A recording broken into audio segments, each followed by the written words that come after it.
തെക്ക് വടക്കിൻ്റെ പുതിയ വീഡിയോയിലേക്ക് എല്ലാവർക്കും സ്വാഗതം. ഞാൻ ഷാഹിദ് മനക്കപ്പടി. ഞാൻ അമൽ സുധീർ. കുന്നിൻ ചെരുവുകളെ തട്ടുതട്ടായി തിരിച്ച് വിത്ത് പാകി മുളപ്പിച്ച് അവിടെ പച്ചപ്പ് പടർത്തി പഴങ്ങളും പച്ചക്കറികളും വിളയിക്കുന്ന കൊച്ചു ഗ്രാമം. കാർഷിക കേരളത്തിൻ്റെ ഭൂപടത്തിൽ ഏറെ പ്രത്യേകതകളുള്ള വട്ടവടയുടെ മണ്ണിലേക്കാണ് തെക്ക് വടക്കിൻ്റെ വണ്ടി ഇത്തവണ പോകുന്നത്. കോടമഞ്ഞിൻ്റെ താഴ്വരയായ മൂന്നാറിലേക്ക് ചെറിയ ചാറ്റൽ മഴയുടെ അകമ്പടിയോടെയാണ് ഞങ്ങൾ എത്തിച്ചേർന്നത്. മൂന്നാറിൽ നിന്നും വട്ടവടയിലേക്കുള്ള ദൂരം 44 കിലോമീറ്ററാണ്. മൂന്നാറിലെ തേയിലത്തോട്ടങ്ങളുടെ സൗന്ദര്യം നുകർന്നുകൊണ്ടുള്ള യാത്ര ഏറെ ഹൃദ്യമാണ്. ഞങ്ങൾ ചെല്ലുമ്പോൾ വെയിലും മഴയും മാറി മാറി വരുന്ന ഒരു പ്രത്യേക കാലാവസ്ഥയായിരുന്നു. മഴ മാറിയെന്ന് കരുതി നല്ല ദൃശ്യം പകർത്താൻ ക്യാമറയൊക്കെ പുറത്തേക്കെടുത്ത് വണ്ടിയിൽ നിന്ന് ഇറങ്ങുമ്പോൾ തുടങ്ങും മഴ. പോരാത്തതിന് ഭയങ്കര കാറ്റും. ക്യാമറ ആടി ഒലിഞ്ഞുകൊണ്ടിരുന്നു. ഈ കാറ്റിലും മഴയിലും തേയിലത്തോട്ടത്തിലെ ചേച്ചിമാർ തേയില നുള്ളിക്കൊണ്ടിരിക്കുന്നത് കാണാമായിരുന്നു. ഉയരം കൂടുന്തോറും ചായക്ക് രുചി കൂടുന്നൊക്കെ പണ്ട് ലാലേട്ടൻ പറഞ്ഞതാണ് ഇപ്പോൾ ഓർമ്മ വരുന്നത്. ശരിക്കും മഴയത്തും വെയിലത്തും പണിയെടുക്കുന്ന ഇവരുടെയൊക്കെ അധ്വാനമാണ് ചായക്ക് രുചി കൂട്ടുന്നത്.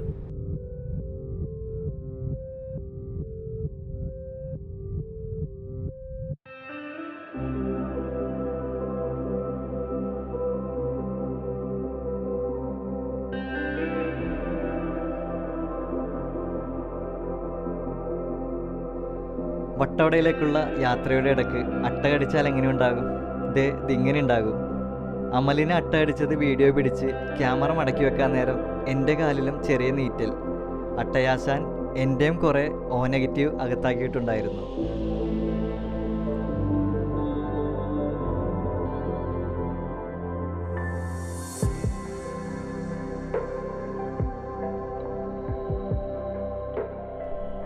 ഈ ചെക്ക് പോസ്റ്റ് കടന്നു വേണം വട്ടവടയിലേക്ക് എത്താൻ.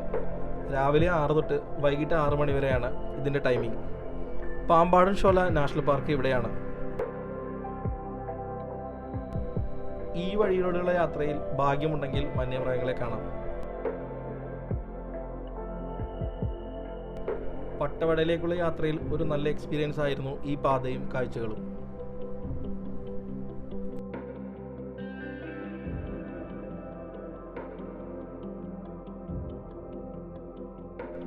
അങ്ങനെ ഞങ്ങളുടെ വണ്ടി മൂന്നാറിലെ മലനിരകളും പുൽമേടുകളും കാട്ടുപാതകളും കടന്ന് വട്ടവടയിലേക്ക് എത്തിയിരിക്കുകയാണ്. വട്ടവട ഒരു കാർഷിക ഗ്രാമമാണ്. എവിടെ തിരിഞ്ഞു നോക്കിയാലും കൃഷിയുമായി ബന്ധപ്പെട്ട കാഴ്ചകളാണ് നമുക്കിവിടെ കാണാൻ സാധിക്കുന്നത്. പുരാതനമായ കൃഷിരീതികളാണ് ഇവർ പലപ്പോഴും പിന്തുടരുന്നത്. അതുകൊണ്ട് തന്നെ കാർഷിക കേരളത്തിൻ്റെ ഭൂപടത്തിൽ ഒരു പ്രത്യേക സ്ഥാനം തന്നെയാണ് വട്ടവടയ്ക്കുള്ളത്.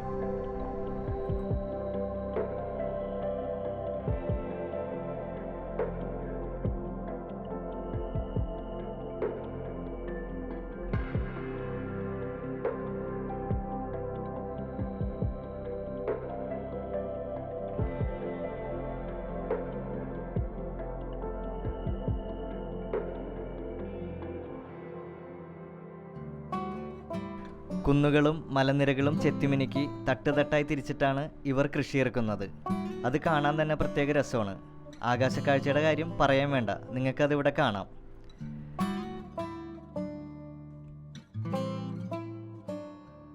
പിന്നെ വട്ടവടയിലെ ഭൂരിഭാഗം പേരുടെയും ഉപജീവനം കൃഷി തന്നെയാണ്. രാവിലെ 6 മണിക്ക് പണിക്കിറങ്ങും. കൈ മെയ് മറന്ന് പണിയെടുക്കും. വൈകിട്ട് 6 വരെ അവരിത് തുടരും.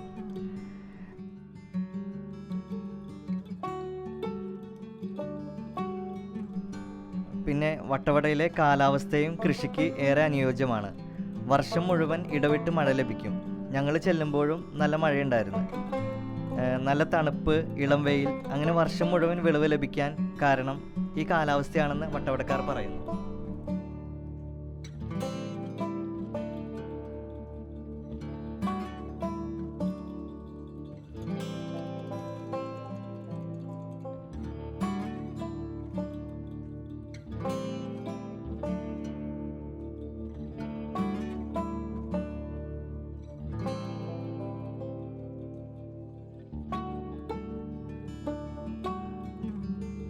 വട്ടവടയിലെ പ്രധാന കൃഷികൾ ക്യാരറ്റ്, ക്യാബേജ്, ഉരുളക്കിഴങ്ങ്, വെളുത്തുള്ളി, beans, green peas, strawberry, passion fruit എന്നിവയാണ്. ഒരു സഞ്ചിയോ കൊട്ടയോ ആയിട്ട് പോയാൽ നല്ല ഫ്രഷ് ഐറ്റംസ് വാങ്ങിച്ചിട്ട് മടങ്ങാം.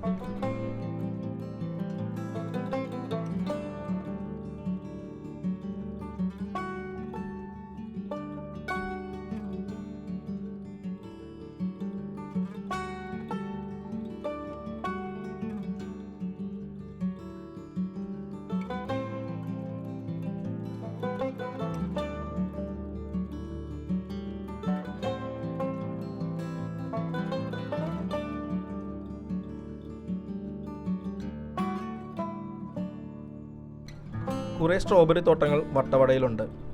ആണ്ടവൻ എന്ന അണ്ണൻ്റെ തോട്ടത്തിലാണ് ഞങ്ങൾ കയറിയത്. സ്ട്രോബെറിയൊക്കെ ചുവന്നു തൊടുത്ത് കിടക്കുന്നത് കാണാൻ നല്ല രസമാണ്.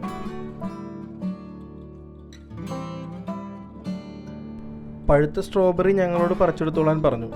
പക്ഷെ ഞങ്ങൾ എടുത്തില്ല. ആണ്ടവനെപ്പോലെ സ്നേഹമുള്ള കുറേയധികം മനുഷ്യരെയാണ് ഞങ്ങൾ വട്ടവടയിൽ കണ്ടത്.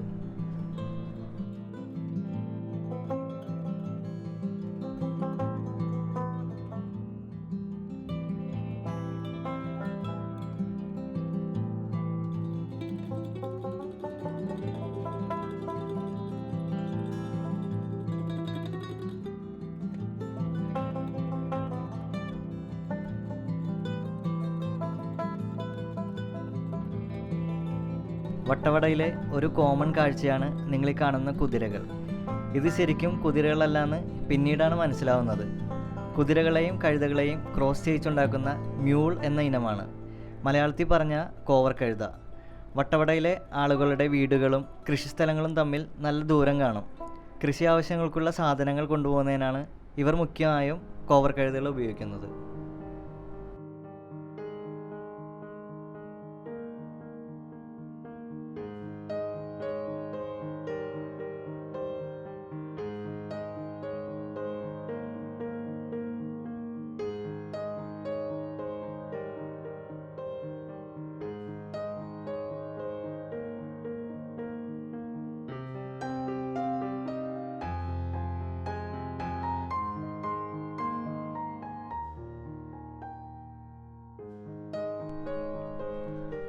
വട്ടവട ടൗണിലേക്ക് എത്തിയാൽ നിരനിരയായി ജീപ്പുകൾ നിർത്തിയിട്ടിരിക്കുന്നത് കാണാം.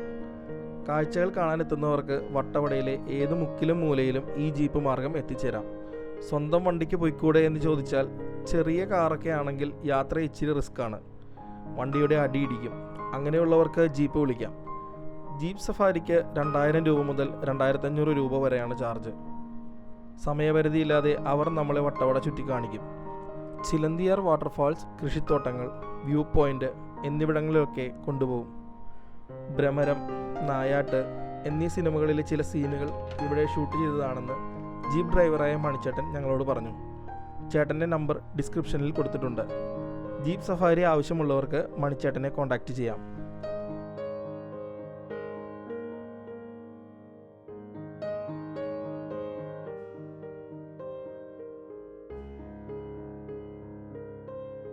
ചിലന്തിയാർ വെള്ളച്ചാട്ടത്തിലേക്കുള്ള യാത്ര ഏറെ ദുഷ്കരമായിരുന്നു. ഒരു വണ്ടിക്ക് കഷ്ടിച്ചു പോകാനുള്ള അത്രയും ചെറിയ വഴി. ഓപ്പോസിറ്റ് വണ്ടി വന്നാൽ പെട്ട്. ഒരു കണക്കിന് അവിടെ എത്തി. പാർക്കിംഗ് ഫീസായ 30 രൂപയും കൊടുത്ത് വെള്ളച്ചാട്ടത്തിൻ്റെ അടുത്തേക്ക് നടന്നു.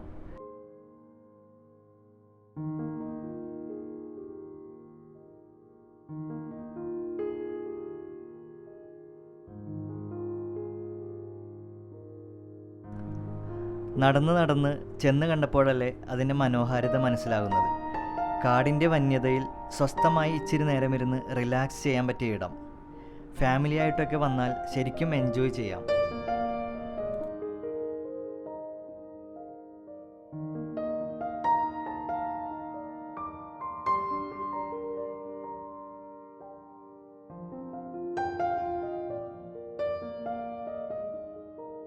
വട്ടവട എന്ന് കേൾക്കുമ്പോൾ ഞങ്ങൾ മഹാരാജാസുകാരുടെ മനസ്സിലേക്ക് ഒരു നൊമ്പരമായി കയറി വരുന്ന മുഖമാണ് അഭിമന്യുവിൻ്റേത്. ഞങ്ങൾ അഭിമന്യുവിൻ്റെ വീട്ടിൽ പോയി. ഗേറ്റിനോട് ചേർന്ന് 2 സൈഡിലും ഫോട്ടോ ഒക്കെ വെച്ചിട്ടുണ്ട്. രക്തസാക്ഷി സ്മാരകത്തിലേക്കും കുറച്ച് ദൂരമേ ഉണ്ടായിരുന്നുള്ളൂ. സ്വാതന്ത്ര്യം, ജനാധിപത്യം, സോഷ്യലിസം എന്ന് കോറിയിട്ട തൂവെള്ള പതാകയിൽ നിന്ന് ഒരു കിളി പറന്നകലുന്നത് കണ്ടു. മഴമേഘങ്ങൾ മാറി വെയിൽ തെളിഞ്ഞപ്പോൾ അഭിമന്യുവിൻ്റെ മുഖവും തിളങ്ങുന്നുണ്ടായിരുന്നു.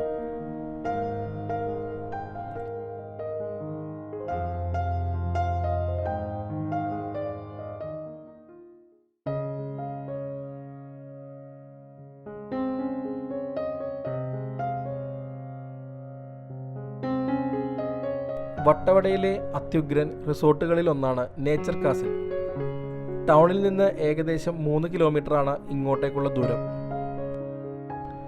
വില്ലൂസ്, മെറിൻ, ഷാലറ്റ് എന്നീ 3 വില്ലകളാണ് ഇവർക്കുള്ളത്. ഞങ്ങൾ രാത്രി സ്റ്റേ ചെയ്യാൻ തിരഞ്ഞെടുത്തത് വില്ലൂസ് വില്ലയായിരുന്നു. മുഴുവനായും തടി കൊണ്ട് നിർമ്മിച്ച സുന്ദരമായ ഒരു വീട്. നീണ്ട വരാന്ത, റാന്തൽ വിളക്ക്, പൂന്തോട്ടം, ഊഞ്ഞാൽ. ഒരു പഴയ തറവാട്ടിൽ നിൽക്കുന്ന ഫീലായിരുന്നു ഞങ്ങൾക്ക്.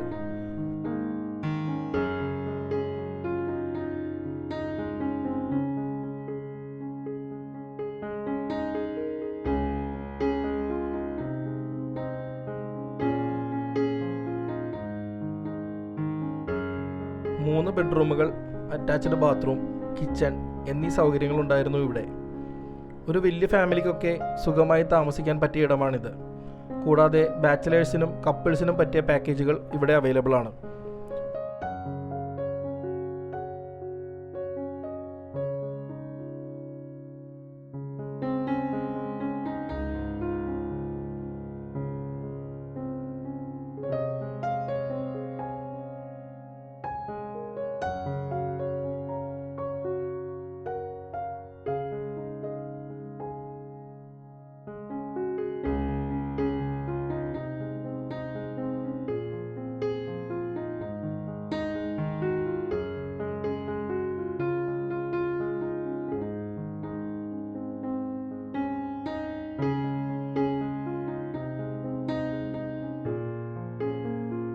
നേച്ചർ കാസിലിൻ്റെ പാക്കേജുകളും പ്രൈസ് ഡീറ്റെയിൽസും ഡിസ്ക്രിപ്ഷനിൽ കൊടുത്തിട്ടുണ്ട്. തെക്ക് വടക്കിൻ്റെ വീഡിയോ കണ്ടിട്ട് വന്നതാണെന്ന് പറഞ്ഞാൽ 10% ഡിസ്കൗണ്ടും ഓഫർ ചെയ്തിട്ടുണ്ട്. പിന്നെ രാത്രിയിലെ മരം കോച്ചുന്ന തണുപ്പത്ത് ചൂട് കായാൻ ക്യാമ്പ് ഫയറൊക്കെ സെറ്റാണ് ഇവിടെ. താളം പിടിച്ച് ഒരു പാട്ടൊക്കെ പാടി വൈബ് പിടിച്ചിരിക്കാൻ പറ്റിയ ആംബിയൻസ് ആണ്. ഇനി നേരം പരപരാ വെളുക്കുമ്പോൾ വട്ടവടയിലെ ആ തണുപ്പത്ത് ഒരു ചൂട് കാപ്പിയൊക്കെ കുടിച്ച് കണ്ണെത്താ ദൂരത്തോളമുള്ള ആ മലനിരകളൊക്കെ കണ്ട് ആസ്വദിച്ചിരിക്കാൻ പ്രത്യേക സുഖമാണ്.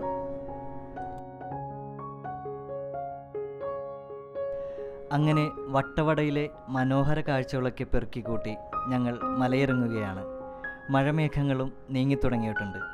വെയിലായാലും മഴയായാലും യാത്രകൾ തുടർന്നുകൊണ്ടേയിരിക്കും.